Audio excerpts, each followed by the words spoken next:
విషయాలు అయితే ఇక్కడ కట్టబడిన గాడిదను మనం చూస్తాం. ఎన్ని సంవత్సరాలుగా తన జీవితంలో దానికి విడుదల లేకుండా ఉందో, ఎన్ని సంవత్సరాలుగా స్వాతంత్రమైన పరిస్థితుల్లో ఆ గాడిద ఉందో, దానికి విడుదల ఇవ్వాలి అనుకున్నాడు యేసయ్య.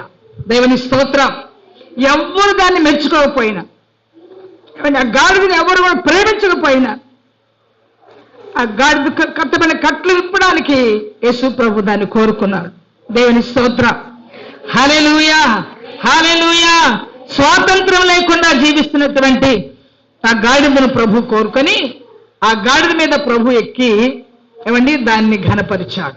నేటి దినాల్లో కూడా ఎంతో మంది ఈ మటలాదివారం అని మట్టలు పెట్టుకొని సంతోషిస్తూ అంతవరకే ముగిస్తున్నారు. కానీ ఇంకా ఎంతమంది బంధకాల్లో ఉండి స్వాతంత్ర్యమైన పరిస్థితుల్లో ఉన్నారు.